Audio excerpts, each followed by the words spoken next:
Hello?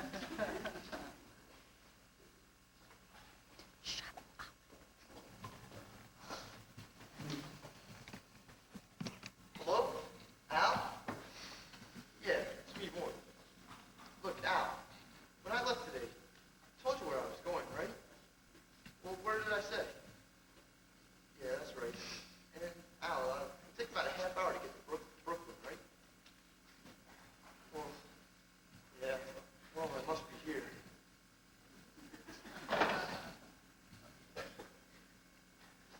Hey, Dad, yeah, Mark, get in here.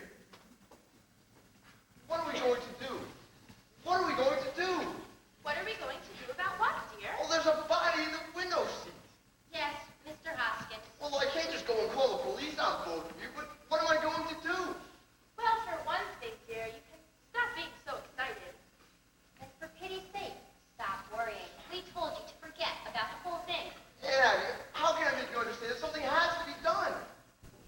Mortimer, you're too old to be flying off the handle like this. Well, we can't, Mr. Hodgkins. Hoskins, dear. Well, whatever his name is, we can't just leave him there in the window seat. But we don't intend to leave him there, dear. No, Teddy's down in the cellar now, digging another lot for the canal. I mean, you're going to bury him in the cellar? Well, that's what we do with the other gentlemen. But you can't just go bury Mr. Others? The other gentlemen, dear. When you say others, you mean more than one? Others? Why, yes, of course. This makes 11. No, dear, I believe it makes 12. No, Abby, I think you're wrong. This makes 11. No, because you see, when Mr. Hoskins first came here, the thought occurred to me that he would make it an even dozen. Still don't think you should count the first one. Oh, I was counting the first one, and that makes it 12. Hello? Hello? Oh, Well, hello, Al. anyway, they're all down in the cellar. Shh. Oh, no, Al. I'm sober as a lark. Well, I was just feeling a little Pirandello. Never mind, Al. You wouldn't understand. Look, Al. I can't review that play tonight. Look, I can't. That's all there is to it. But, Al, can't you get George to do it? Look, Al. Look, Al. This is my department, and I'm running it. You go find George and tell him to cover that play tonight. Where were we? 12! Well, yes, Abby thinks we should count the first one, so that makes it 12. All right, now. Who was the first one? Mr. Midgley. He was a Baptist. Although, I still don't think we should claim full credit for him because he just died. Martha means without any help from us. You see, he came here looking for a room. It was right after you moved to New York. And we couldn't see such a lovely room go to waste when there are so many people in the world who needed it. He was such a lonely old man. All his kith and kin were dead, and it left him so unhappy and forlorn. We felt so sorry for him.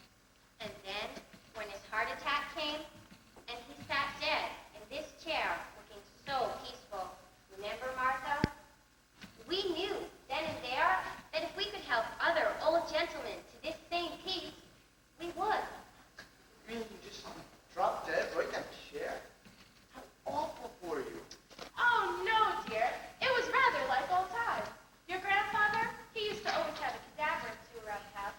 And, well, Teddy had been singing the locks in Panama, and he thought that Mr. Midgley was a yellow fever victim. And that meant he had to be buried immediately. So, we all took him down to the lock and buried him. Now, that's why we told you not to worry about it, dear, because we knew exactly what had to be done. So that's how this whole thing started? This man just walks in here and dies? Yes, but we knew we couldn't count on that happening again. So, remember the jars of poison in your grandfather's old laboratory? And you know your Aunt Martha's knack for mixing things. You've had enough of her piccalilli. Well, for 1 gallon of elderberry wine, I take 1 teaspoonful of arsenic, half a teaspoonful of strychnine. It's just a 55 on it. Well, that must have quite a kick. It certainly does. As a matter of fact, one of our gentlemen had just enough time to say, how delicious. Well, I really must see about things in the kitchen. Well, we wish you could join us for dinner, Mortimer.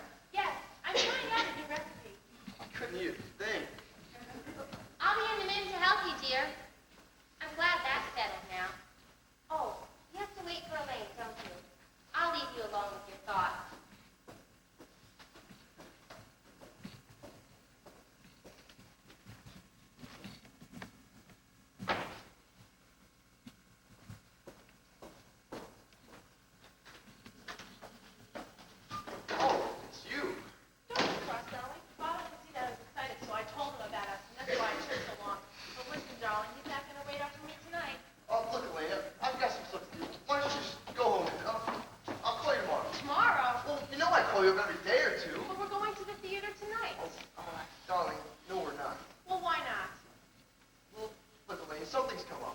What, Mortimer, you've lost your job? No, I haven't lost my job. It's just that I'm not covering that place tonight. Now, just go home, okay? Well, certainly you can tell me why. No, dear, I can't. But if we're going to be married... Married? Have you forgotten that 15 minutes ago you proposed to me? Oh, well, as far as I know, that's still on. Now, just go home. I got some music. How can you propose to me one minute and throw me out of the house the next? Elaine, I'm not throwing you out. Will you get the hell out of here? Not until I get some kind of explanation. Elaine! Hello? Yeah, well, I know it's important, but can I hold on a minute? Well, it's just a second, okay? Hold on. Look, Elaine. You're a sweet girl, and I love you. But I've got something to do right now, so just go home and wait until I call you, okay? Don't try to be masterful. Look, Elaine, we're married, and we have problems. I hope you're a little less tedious. You're not inspired. When we're married, if we're married, I hope I find you adequate. Elaine!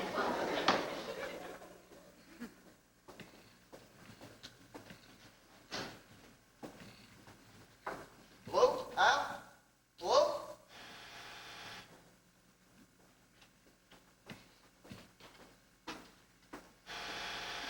That's the doorbell, dear, not the telephone. How do you do? Come in. I understand you have a room to rent. Yes, won't you step in? Are you the lady of the house? Yes, I'm Miss Brewster, and this is my sister, another Miss Brewster. My name is Gibbs. Well, won't you sit down? I'm sorry, we're just setting the table for dinner. Hello? Let me talk to Al again, okay? Hello? City desk. Hello? What? Oh, I'm sorry, wrong number. Yes, hello. Well, why don't you sit down and let's get acquainted? That won't be much if I don't wait for the room. Is Brooklyn your home? Haven't got a home. Live in a hotel. Don't like it. City, hello? City desk? Are your family Brooklyn people? Haven't got anything. All alone in the world? Yep. Well, Martha, you've come to just the right place. Hello, Al? Yeah, this is more. Look, we got cut off. Listen, Al, I can't cover that play tonight. That's all there is to it. I can't. What church do you go to? There's an Episcopal church practically next door. I'm a Presbyterian. Used to be. What? Well, what's George doing in Bermuda? Well, Al, well, of course I told him he could go. It's my department, isn't it? Well, you gotta find somebody. Look around the office. I'll hold on. Is there always this much noise? He doesn't live with us. Well, there must be somebody around. Oh, say, Al, what about that office boy? Yeah, you know, the one we don't like? Yeah, he could do it. May I see the room, please? It's upstairs, but won't you try a glass of our wine before we start up? Never touched it. It's elderberry wine. We make it ourselves. Elderberry wine. Haven't tasted elderberry wine since I was a boy. Thank you. Well, Al, there must be some printers around the office. Say, oh, well, what about the guy that sets my print? Well, yeah, well, he'd know about what I'd write. Yeah, he's the third machine from the left. Al, he might turn out to be another Burns Mantle. You have your own elderberry bushes? No, but the cemetery is full of them. Look, Al, no, I'm not drinking it, but I'm going to start right now. You serve me up? You might, but first see if you like our wine. Mortimer! Mortimer, not that. Hey, what? Are you crazy? Get out of here! You want to get yourself murdered? You want to be killed? Get out of here! Ow! Now you spoiled everything. Get out of here. How can I make you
I don't want you to get hurt or anything.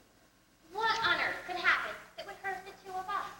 Well, just do this for me, okay? Well, we were planning on holding services before dinner. Service? Well, he was a Methodist. You don't think we'd bury him without performing full Methodist services, do you? Well, can't that wait till I get back? Oh, yes, then you could join us. Oh, yes, yes. You'll like the services, Mortimer, especially the hymns. Remember, Martha, how well Mortimer used to sing before his voice changed? So you do this for me? Well, Martha, Mortimer is finally cooperating with us. All right, Mortimer. Good. I'll get home as soon as I can. Somebody has to meet the computer. Do you have any paper anywhere? Here's some stationery. Will this do? This will be fine. I'll save a lot of time if I write my review on the way to the play. Mortimer just has not been himself lately. It's only natural, and I think I know why. Oh? Well, he's just become engaged to be married, and that makes any man nervous. Well, I'm really happy for him and Elaine and all. Their honeymoon ought to give Mortimer a real vacation. I don't think he got much rest this summer. Well, at least he wasn't heading off to China or Spain. Yeah, I never could understand why that boy wanted to go such places. To Mortimer, I think the theater always seemed like small potatoes. He was looking for something big to criticize, something like the human race. Abby, if Mortimer's coming back to the services, we're going to need another hymnal.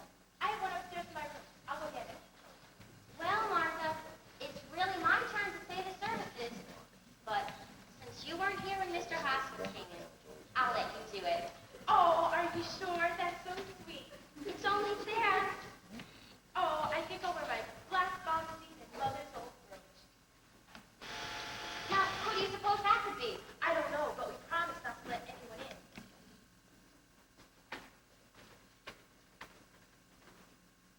It's two men. I've never seen them before. Are you sure? Well, there's a car at the curb. They must be coming now. Let me look. Do you recognize them?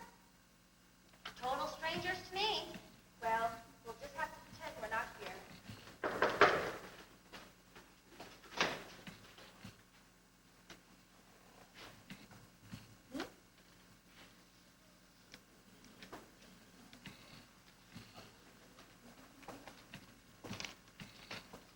Come in, Doctor. This is the home of my youth. As a boy, I dreamt of escaping this place. Now I'm glad to escape back into it. Yeah, Johnny, it's a fine hideout. The family must still live here. There's something so unmistakably Brewster about the Brewsters. I hope there's a fatted calf awaiting the return of the prodigal. Yeah, I'm hungry too. Look, Johnny, drinks. As though we were expected. A good omen. Who are you? What are you doing here? Why, Aunt Abby, Aunt Martha, it's Jonathan. Well, you're not Jonathan. You get out of here. But I am Jonathan, your nephew, Jonathan. You're not Jonathan. You don't look anything like Jonathan, so don't pretend you are Jonathan. Just get out. But I am Jonathan, and this is Dr. Einstein. And that's not Dr. Einstein either. Not Dr. Albert Einstein. Dr. Herman Einstein. You're not Jonathan. Just get out of here. I see you're still wearing the lovely guardian ring. The Grandma Brewster bought in England. And you, Aunt Martha, still the high collar to cover the scar where Grandpa's acid burned you. Well, his voice sort of does remind me of Jonathan. Have you been in an accident? No, my face.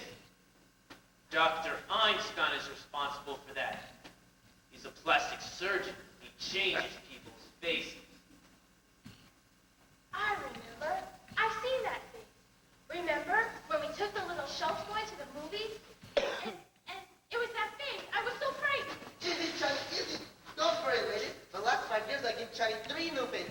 I gave him another one right away. This last face, well, I saw that picture too. Right before I operate, I was intoxicated. You see, Doctor? You see what you've done to me? Even my own family. Out of your home in this lovely house. How often he tells me about Brooklyn, about his house, about his ends he loves so much.